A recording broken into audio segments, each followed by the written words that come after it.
I just took up 7-star Gladiator to rank 2.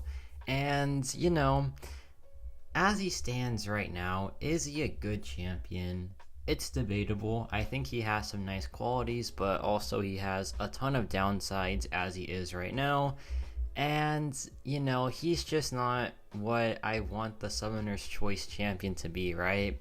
However, he is getting buffed in April, and I'm gonna go all in early, and I'm just gonna rank to him right now to just get hyped up for that buff because I like this champion. I like Gladiator a ton. I think he is one of the coolest characters, like as of recently, because of his amazing animations and his just really like rad design. I really like the character, and yeah, am I upset with him like right now?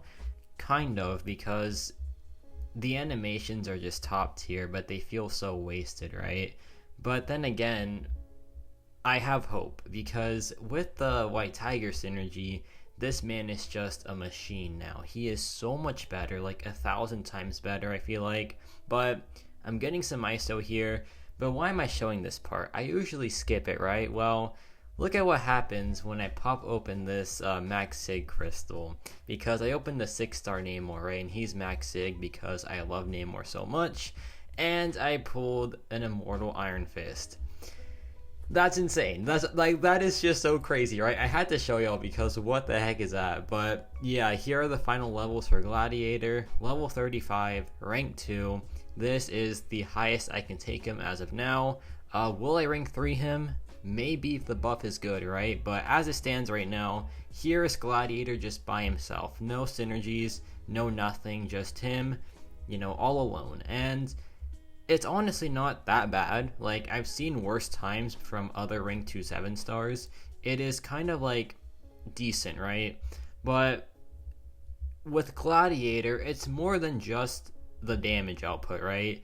It's kind of like a lot of things. And the White Tiger synergy does pinpoint the damage really, really well, but the other things, it doesn't change at all, right? But yeah, so far so good here. Nice 17,000 physical burst damage there, and the mediums are doing okay damage. Like, his confidence buffs help increase our attack rating, but nothing too crazy just yet, right? But those 17,000 hits, they are definitely like contributing to this matchup for sure. They are pretty good, and they're pretty like often as well. But here I drop my heavy attack into the SB2, nice 11,000 crit, 400 incinerate damage, not too shabby, more 17,000 burst damages.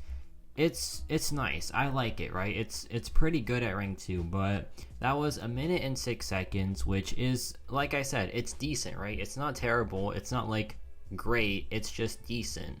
But then we have the White Tiger synergy, and I don't know if this makes me happy or sad, because on one side, I'm happy because I know a Gladiator can actually be pretty dang powerful, right? But I'm also sad because this wasn't in his base kit, and if it was, he would have been like so much better on release. But as it stands right now, he needs this synergy, and it's just such a massive help for him. But yeah, we're gonna go in here and drop the SP2, and the result is it's just silly, right? 27,000 crit there, 13,000 crit, 850 damage incinerates per tick. It is just a thing of beauty, really. It is so good, and it's like, where was this in the beginning? Like, where was this, man? This is just so powerful. 49 seconds there. Now that's good. That's not decent. That is just straight up really, really good, right? And I don't know. I love it, right? And I want the buff to just be like that too. Maybe not like as good, but at least like something close to it, right? But then again, the buff is going to do more than just increase his damage output, because his damage output in some matchups is honestly pretty dang decent, but it's also going to help like make his playstyle better, which I think is a massive change, because his playstyle right now, it's very 50-50. Sometimes it just lines up perfectly and you have this, machine of a champion. Other times, Intimidate is just a mess and he becomes like pretty right? Nothing's guaranteed in this game, right? But with Gladiator, it kind of happens like a bit too often. So yeah, that's why he's getting buffed too.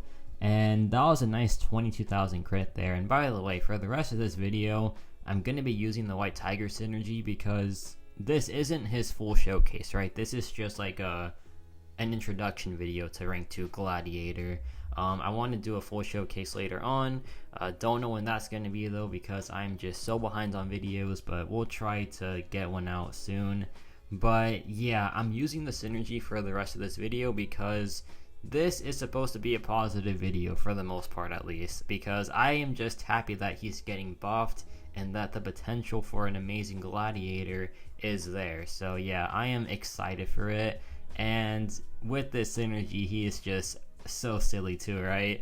But yeah, this Rocket Raccoon, no big deal. And in that previous fight, you saw that it was an auto block lane, right? But he counters it in a very weird way because he doesn't have like True Strike or anything. He just straight up is like really accustomed to countering blocks, right? Because of his Intimidate, and he also has Unblockable too, so he is just meant to be a champion that either hits block or just counters block, right? So yeah, I think he is a pretty good auto block counter, but he also has like Vigilance too, so there is that. He has Cold Snap as well. Like his kit with like, you know, a buff will be really, really good because he has Cold Snap, he has Vigilance, he has an auto block counter, he has good immunities, and he has just a really like fun, you know, feel to him, right? So the potential is just really, really there right now, but once they tap into it, this guy's going to be so good, and it's going to be so exciting to play this character.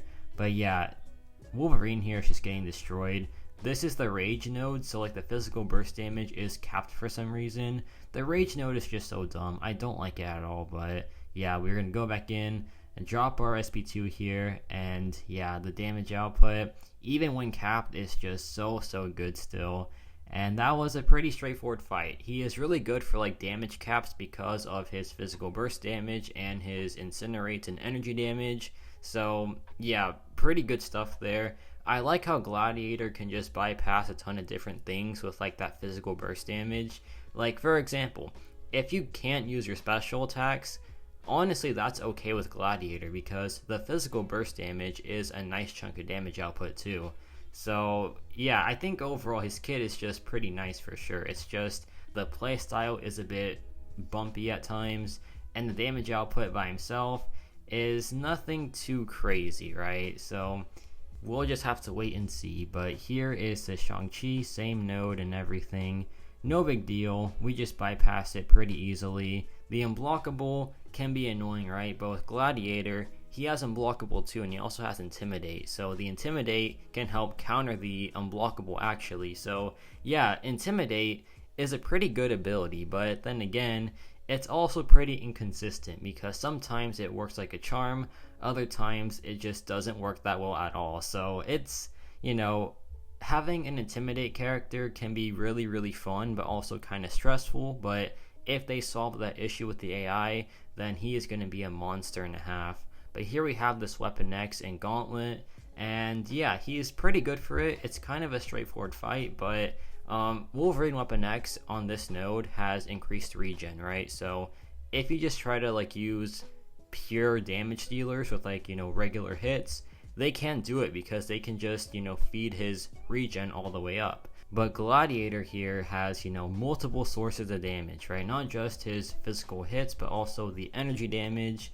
the physical burst damage. He has pretty much a lot of ways of dealing damage outside of just hitting the opponent, right? So it's really nice, and I do appreciate champions like that. I love DOT characters. They make for like really fun, you know, showcases. And yeah, here we drop our heavy attack after the relic hit. We get our Furies going. We have 3 Furies now. Drop the SP2. No crits, but it's fine because look at the Incinerate damage go. It is just a thing of beauty, really. And yeah, physical burst damage is up now. We go back in, and he is just super aggressive, which is fine because that means more SP1s and more physical burst damage, so I'll take it. And here he's still like super aggressive because he's in Berserker Rage, but here I drop the relic again, drop my heavy attack, get my second fury, drop another SP2. It does some pretty nice damage, and now we're just in a great spot here. The physical burst damage is hitting for a ton now. We are just in the perfect spot, and it's just so nice at this point. So we just need like one more SP2 probably, and that'll do it. So I go in, drop my heavy attack, drop it again, get the third fury, and we get 0 crits, but it's fine because yeah, the incinerate is just doing more than enough right now. And that should end it. Not a bad fight at all, and that was like a pretty good time too, so yeah, not too shabby at all. Now we have this Mcoc fight, and like I said, Gladiator is just a weird auto block counter. He has ways of like dealing with it that, you know, aren't the usual counters, like True Sense or True Strike even. He like has Intimidate to go into the auto block, then he has Unblockable to just like switch it up. So it's pretty cool. And I like when champions have unique ways of countering things because there are some nodes that just straight up counter counters. So, for example, True Lies, you can't use True Strike there, but then Gladiator just has Intimidate and Unblockable. So, yeah, if you mix it up, it's just a really nice pairing, and I think that once he is buffed, his utility is just going to have a lot of value, I feel like. But yeah, so far so good here. Specialist 1 is really helpful for the cold snaps as well. Here I get my third fury, drop the SP1 again, and this is just looking really, really good so far. Here he gets auto blocked, but it's fine because we're just, you know, at a point where we're pretty much ramped up. Not anymore though because I got hit, which is fun, but that's fine. Like with Gladiator, if you take a few hits, the ramp up isn't bad, but if you take like a special attack to the face, oh, it's really, really bad. I hope they kind of fix that too, because for someone who's like built off of confidence, he does lose it very fast. So it's like, dang, this guy is pretty fragile, right? Because, you know, like the slightest mistake and he is just down to nothing, and it's kind of annoying, right? But, you know, it is what it is. They might fix it, they might not, I don't know, but yeah, that fight was still pretty good. Like, what, a minute and 33 seconds? Not too shabby at all. And for this final fight, we have Bishop here. And I know what you're thinking. Why Bishop? This is, like, so unideal because he is a physical damage dealer, right? But then he has, like, those energy DOT. So it's like, why use Gladiator here? But fun fact about Bishop, you know that, like, thing that he does where, like, he deals a ton of damage to you if he's inflicted with energy DOT? Well, that's not the case for Cold Snap. So any Cold Snap champion kind of just bypasses that, which is pretty cool. So Gladiator here actually does work pretty well for Bishop because not only does he have that, but he also has the physical burst damage. So like that physical burst damage does bypass Bishop's energy res too. So yeah, it's nice. It's nice how like he can switch up his damage forms, and I hope that it stays that way, right? I think some parts of his kit are like really well done, and that is one of them because I appreciate when champions just aren't, you know, fully focused on one thing because it lets them, you know, branch out and be pretty versatile, right? But yeah, this Bishop is just being really annoying, but the physical burst damage is looking pretty good now. I drop my heavy attack, drop it again, get the third fury up, and yeah, this damage is pretty nice to be honest. It's like what, 49,000 special attack? I'll take that. That is pretty sweet. And yeah, the SP2, no big deal. And this matchup is going pretty well. I thought it was like a bad idea at first, but honestly no, it is a pretty clean matchup. Of course, like the meltdown node is kind of messing with us for sure, but besides like that damage, we've pretty much taken 0 damage from other sources. So yeah, Gladiator can kind of take Bishop. It can be kind of dangerous at times because whenever you like feed him cold snaps, he gets a ton of prowess. So if he can't dex the SP2, it is pretty dangerous stuff. But if you can, then it's a really fun and like, I guess, skill-based matchup. But not really, because if I can do it, then anyone can. But here's another SP3, does some pretty good damage too. And there I thought that'd do it, but it didn't. And yeah, the fight is now over though. So that was pretty clean too. Besides like the meltdown damage, we pretty much just did that perfectly. So Gladiator, I don't know. I'm a big fan of him. I think he is so cool, like animations wise and like design wise. But he does need some help, right? and I think the buff is going to do just that. So I am just cashing in right now. I'm going all out for Gladiator, and I think that he is going to perform really, really well once he is buffed. But maybe I'm wrong, but we'll just have to wait and see for that. But let me know your thoughts on Gladiator, and yeah, that's about it for me.